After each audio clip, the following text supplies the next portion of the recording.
ጀዋር አሁን የመጣው የሄደው አጀንዳ ላይ ይፈናጠጣል፣ ይንጠላጠላል እንደ ባለጌ ልጅ ማለት ነው። እንደዚህ አዲስ አበባ እንደምናያቸው ስድ ልጆች ምንም አጀንዳ ይምጣ ይንጠላጠላል። የተወሰነ ደግሞ ቦታ ላይ ይወርድና ሌላ አጀንዳ እንደገና ቀላውጦ ፈልጎ እንደገና ይንጠላጠላል። ጀዋርን የሚያክል ጃይንት ነው ተብሎ ራሱን የፖለቲካ ሳይንቲስት ብሎ የሚናገር እኛ ስናስተዋውቀው ሚዲያ ላይ የፖለቲካ ሳይንቲስቱ ጋር ጀዋር መሐመድ የምንለው በዚህ ደረጃ ተዝረክርኮ ሳየው እኮ በጣም ነው ማዝ ነው። መለቀጡ ጠፍቷል፣ ያለው ጠፍቶበታል። አሁን በነገራችን ላይ አሁን እውነት ሌንጮ የሚናገረው ሁሉ ጊዜ ፖለቲካስ አለ ወይ? የፖለቲካ ፕሮግራምስ አለ ወይ? ይሄ ፖለቲካ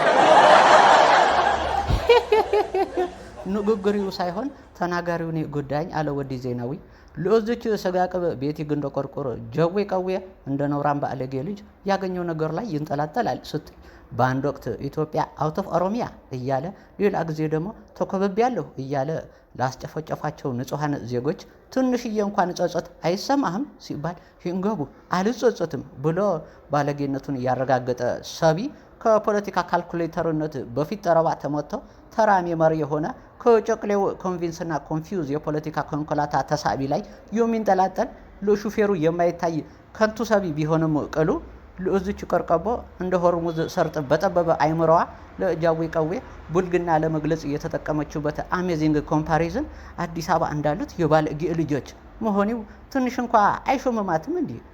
ለነገሩ በምርጫ 97 መብታቸውን ለማስከበር ደረታቸውን ለሰጡ ሳተና የሸገሩ ልጆች በኮሪደር ልማት ሰበብ ለረጅም ዓመታት ከኖሩበት ቀዬ ተፈናቅለው ወደ ዳር ከወጡ በኋላ አደግነት የማንም ሰገጥ መፈንጫ ሆናለች።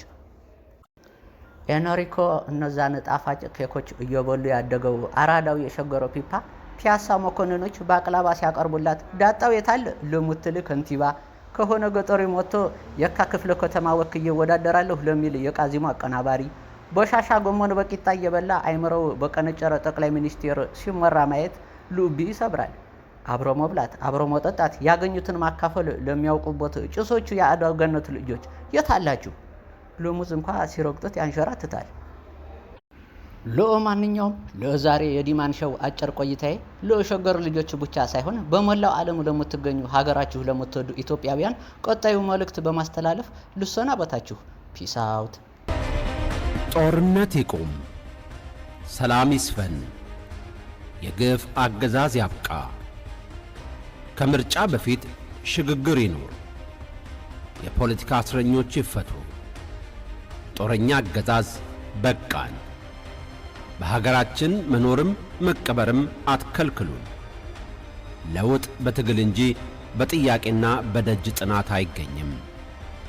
መከላከያ ሰራዊት የአገዛዝ ሳይሆን የሕዝብ አጋር ሆኑ። ችግራችን በይስሙላ ምርጫ አይፈታም። ንጹሐንን መጨፍጨፍ ይቁም። የውጭ መንግሥታት የሕዝብ እንጂ የአገዛዝ አጋር አትሁኑ። ከኮሪደር ልማት በፊት ሰላምና ምግብ ይኑረን።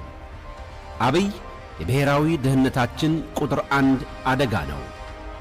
ከሽግግር ባነሰ ሌላ መፍትሄ የሚፈታ ችግር የለንም። ፍርሃት፣ ዝምታና ግዴለሽነት በቃን። ሰላማዊ ሕዝባዊ እምቢተኝነት ይቀጣጠል። ወጣቶችን ለጦርነት ማፈስና ለማገድ ይቁም።